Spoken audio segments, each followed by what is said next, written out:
Hello Xbox News subscribers, we're here in Mexico City at Xbox News headquarters with Grupo Restaurantero Gigante and with SIMBA Chain. Could you please explain us what happened when sustainability is promoted by a blockchain process? Yeah, so if you think about sustainability as a topic, if you ask anybody on the street, should we do sustainability? Should we help sustainability happen? Is this a good thing? They'll always answer yes. But it's very difficult to do in reality. And the reason is because as people, there's something that's called the prisoner's dilemma. And what happens is that I wait for everyone else to do the right thing, but I don't do the right thing, right? Because it benefits me if you do the right thing and pay the cost to do the right thing. I can benefit from that without ever having to do the right thing. The only way that changes is if you can validate or verify for each individual person or organization that they are in fact doing the right thing. Right now, that's hard to do, right? Well, it turns out that blockchain as a technology creates a way for us to actually validate, verify, check up on, authenticate, make sure that what you should be doing, you're actually doing, right? So it's not just about me as an organization saying, hey, I'm sustainable, I'm doing sustainable things. Blockchain actually allows you to prove it, right? Now you can go back and say, well, where did you buy this coffee? Where did you get this chocolate? Who produced it? Where did it go after it was produced? What processes were used? What people were involved? How much did they pay for it? Where did the money go? Now you can track all of those things, and it can be what we call trustless. In other words, you don't wait for someone else to verify it. The computer itself verifies it in a smart contract. That's pretty cool. That changes the game pretty dramatically. How does SIMBA plays a role within the blockchain? Well, so in just really simple terms, it turns out that doing stuff in the blockchain is hard, and SIMBA makes it really easy. We've created a platform in which anybody can build any application on almost any blockchain, simply, easily, in a secure environment, flexibly. All of these things make it so that you can do the things that you can reach the promise that blockchain offers. How does SIMBA can make this real? I really believe that it takes a partnership to do that. SIMBA can build the tools all day long, but if you don't get a Gigante kind of company that's willing to implement that and use that, if you think about it, they're doing something that is not required of them, but in so doing actually puts pressure on other organizations to do the same thing. And so when you get somebody, right, like Gustavo and his team, willing to go out and make those kinds of changes because it's the right thing to do, and we help them validate and verify so that everyone can say, yes, you know what, it's not just words. They're not just saying this, they're doing it. Now you've got other organizations that consumers will then look to and say, well, wait a minute, Gigante's doing that, why aren't you doing that, right? SIMBA's provided a way to do it, Gigante's using it, together in a partnership's making it happen, why aren't you also doing it? How the SIMBA was born? Sure, yeah. I just arrived. Yorick, who's the director of CRC, asked me if I was interested, and at the time I didn't know anything about blockchain, but I said, sure, I'll give it a go. So I actually took that concept, the proposal. It was for DARPA, it was for secure messaging using blockchain. And I went on, I did several conferences over a summer in Europe. I was in like 6 different countries. I wrote a different section of the proposal in each country, so it was decentralized from the outset. And it was submitted, and it was successful. So we started looking at blockchain through that project, realized it was really hard to interface with, and we ended up coming with this idea, right? If we want to make a difference in the space, let's really simplify this and reduce kind of effort from weeks to minutes or hours. And this is pretty cool, right? What Ian often not gives himself enough credit for, I think, is that this blockchain has been around for a long time. But I think by initiatives like SIMBA and he and Joel started the company around is making this accessible for everyone, right? And that's the reason why we can be here today in Mexico.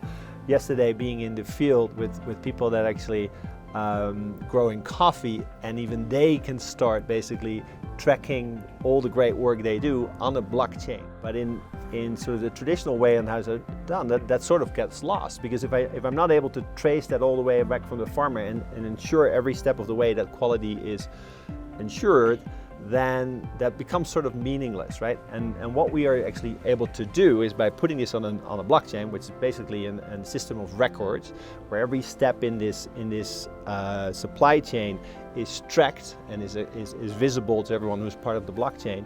We ensure that we know what the origin of the bean was all the way to when your consumer, on the other hand, drinks the coffee.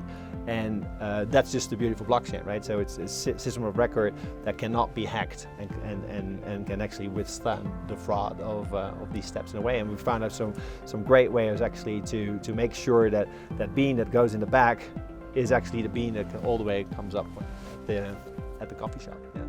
So maybe I can add a few things to that. So when Rob says system of record and Brian mentioned earlier trustless, what that kind of means in combination is that information that's stored on that record cannot be modified by anybody. Okay. It's not owned by any person, it's not controlled by any person, so that once that's written into the chain, it cannot be hacked, it cannot be changed, it cannot be modified. So what that means is what actually happened, right? Okay. It's not, nobody's altering the fact after. And then another aspect of the counterfeit. So the way we track the coffee comes in from the farms. So the cooperative actually weighs the coffee and it takes the humidity of the coffee. All of that information is written into the blockchain, non-changeable, right? And when that goes to the deshelling process, it comes back a different way and maybe a different humidity, right? Okay. We record that on chain. So now we're binding a non-changeable record with a QR code that's on the bag. So we're tracking that bag all the way through to the supply chain with its physical characteristics. So in order to produce a counterfeit, you'd have to know how much it weighs, what the humidity of the beans are, all of the physical attributes to do that. It's impossible.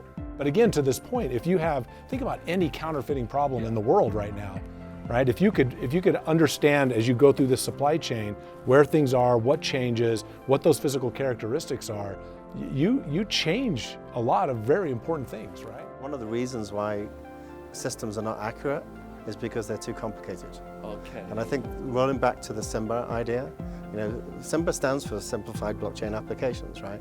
And the way we approached the blockchain tracking mechanism is we basically created an app that is on a tablet, and we made it really super simple to use with drop downs for every step of the way. So Jose at the cooperative, he was explaining, he was walking us through, and he said it's really simple to use. Yeah. I've got all of the parameters there. So that accuracy is kind of embedded into the simplicity of the platform. Yeah. And then if you put that together again, this is so cool, but coming back to Rob's point, right? If these communities are able, after they've tracked the quality of their bean, to charge different prices, coming back to the sustainability issue, it changes their way of life, right? It changes the amount of money they can make. It changes the way they educate their children. It changes the way they live, their lifestyle, which creates a more sustainable environment for the country. There's just all of these benefits that come from this one opportunity to know what's going on. And this is not just theory, right? So we got to see this in life and talk to those folks, right? So they now actually building out their community because people want to be there, they want to work there. There is work that's actually well paid. So years into the project that Gustavo has been working on, now with blockchain, what we actually is able to prove the monetary value of all the work he's been doing. It's amazing.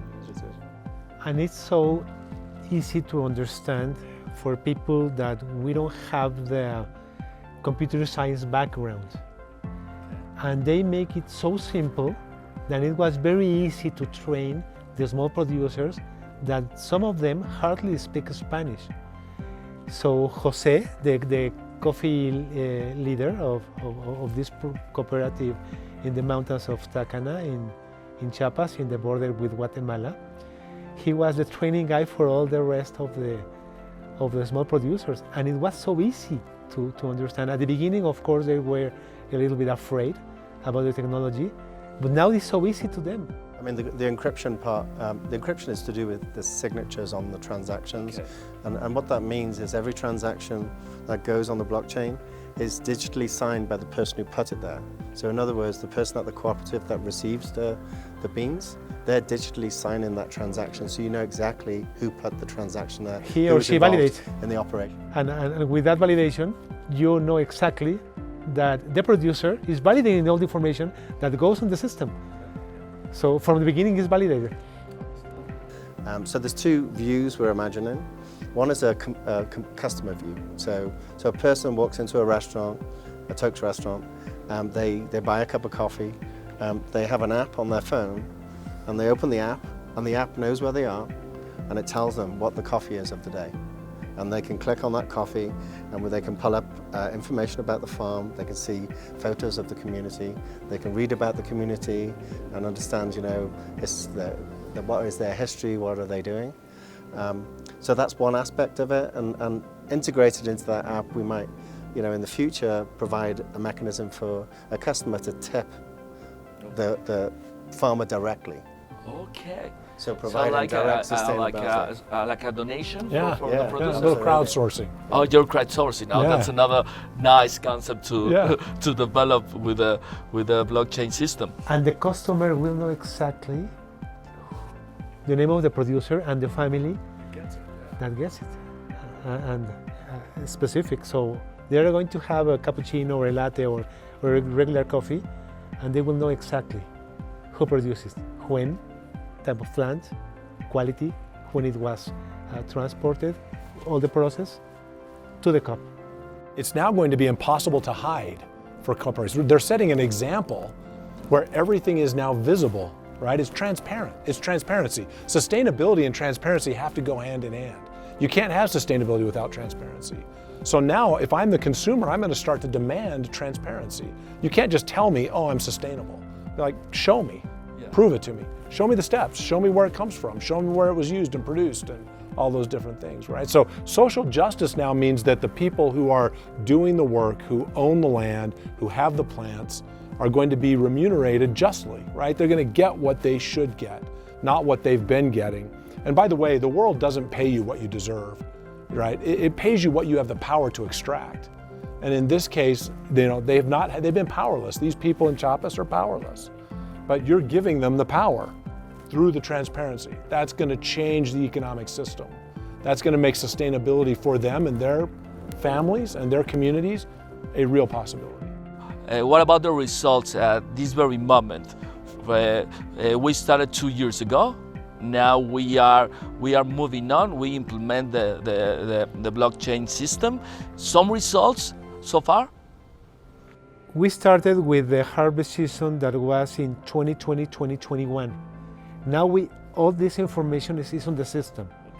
Then we're going to have on this next harvest season all the information 2021, 2022 harvest.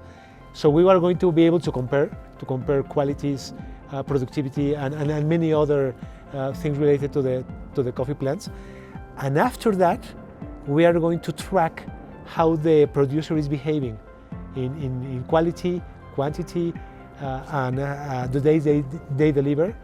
And this is going to be great information for us to plan for the next application and all the addings that we're going to have on this one. So now we have information and we are going to use for the good for everybody in the system. Talking about the future. Talking about the future, we can all dream.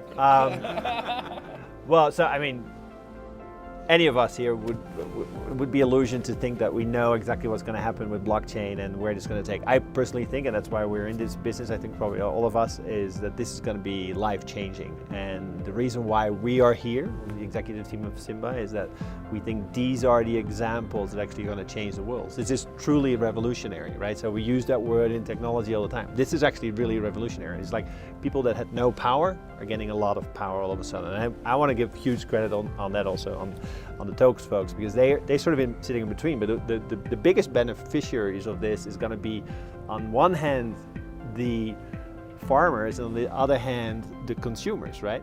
So one of the things, just to build on this, I think Rob has said the right thing, is that NFTs are so much more than digital art. I mean, what we're really talking about is digitalizing every asset, physical or digital, right?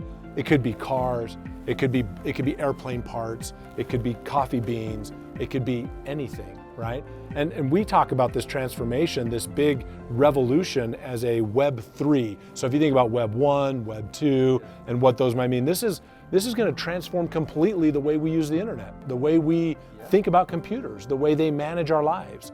And those smart contracts remove a lot of middlemen and middlewomen out of our lives and create trustless, in that case, really trusted environments in which we can operate. Thank you for watching this interview with SIMBA Chain and Grupo Restaurantero Gigante. Thank you, Gustavo. Thank you, Brian. Thank you, Ian. Thank you, Rob. It was glad to have you here in Expo News.